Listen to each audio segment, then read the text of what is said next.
Okay, this is Chapter 9, Acids, Bases, and Salts, Lesson 2. And in today's lesson, we're going to learn how to name and write the formulas of acids and bases. To begin with, in naming acids, there are two different types of acids. We have binary acids, acids that start with H and are attached to a nonmetal. In this type of acid, there are only two elements total,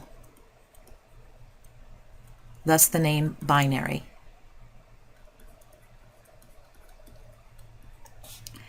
The first word in the name begins with hydro because there's hydrogen present. And we follow it up immediately with the name of the other element, which would be the anion, while replacing the end with ic.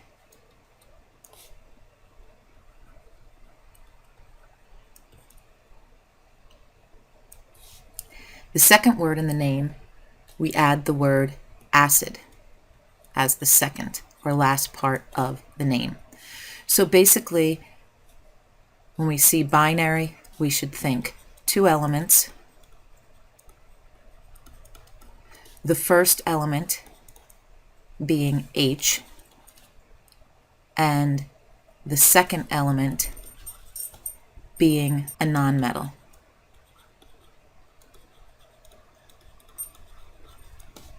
The H gives us the hydro, and the second element we name and change the ending to ic. Name with ic. So we're going to take off the INE, and I'll give you an example. There are a few exceptions. Okay, so in this first example, we see the H. So we're going to name the hydro. And chlorine, I'm going to just write that over here. Chlorine, well, we can just remove the NE, but it's easier just to remove the INE and then add IC. So hydrochloric. And then the second word is always acid. In another example, again, we start with hydro. This is iodine. So it's going to become iodic, hydroiodic acid. And then the last one, hydro. And this comes from bromine. Get rid of that and change it to bromic. So that's how we name binary acids. Let's take a look now at how we name ternary acids. Acids that start with H and are attached to a polyatomic. That means 3 elements in total in the compound. You need to use table E for your polyatomics. The first word in the name, there is no hydro. Hydro is only used for binary acids. Same rules as binary acids, except we have some suffixes. Most of our polyatomic ions either end with ate or ite, and they are replaced respectively by ic and us. I like to remember it as if I'm suffering from an illness. Adic, itis.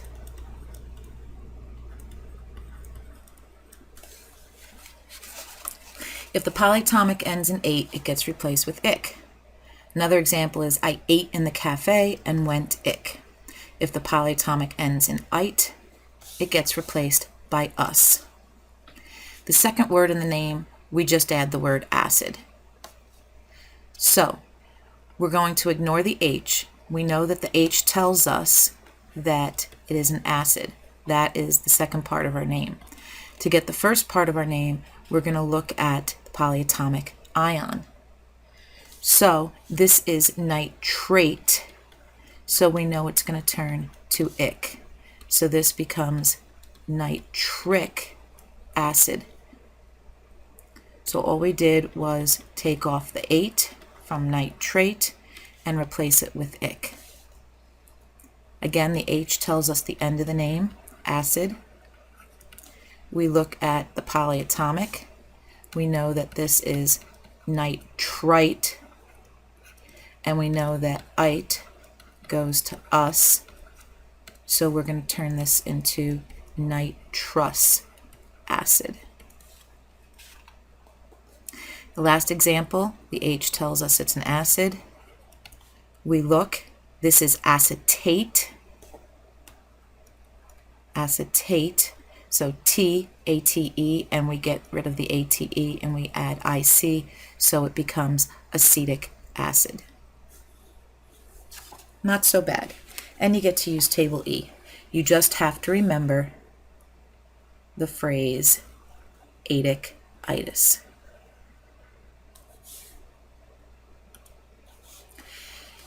There are a couple compounds, of course, that have slight exceptions, because there's always exceptions to the rules. Sometimes you just have to go with what rolls off your tongue. So we know that this is going to end in acid, and we know that this is sulfite, but it doesn't become sulfus. You just use the whole name, sulfur. Same here. This is sulfate. It doesn't become sulfic, it becomes sulfuric acid. And lastly, let's talk about rules for naming bases. They are much easier than naming acids for sure. So the first thing that we're going to remember is name the first ion in the formula as is, whatever it says. This will always be the positive ion, or cation, and will either be a metal or a polyatomic ion. Name the OH on the end as hydroxide. Separate the second word in the name. Table E says that OH is called hydroxide. Note, it does not matter how many you have of each when it comes to the positive and negative ion. Don't ever use prefixes. We just name the first ion as is, so this is lithium, and then OH is hydroxide. Magnesium. Doesn't matter that there's two OHs. The 2 is only there because the magnesium was +2, and we dropped and crossed. That's how the formula is written. So it's just magnesium hydroxide. And the last one is a polyatomic, ammonium, and the OH hydroxide. Okay, let's finish it up with some practice reviewing everything that we learned. Hydro tells us that we have H. Bromic means that it came from bromine, so Br, and the H is +1 and the Br is -1, so it's 1 to 1. We don't have to do anything. The anion is, remember, our negative ion, which was bromide, because that's the ion name, and its symbol is Br-. In the next one, we have an H and an S, so we know it's a binary compound, and we know that binary compounds start with hydro. And the S is sulfur, and we change the ending to ic. So this is sulfuric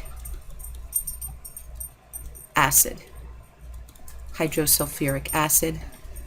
The ion is sulfide,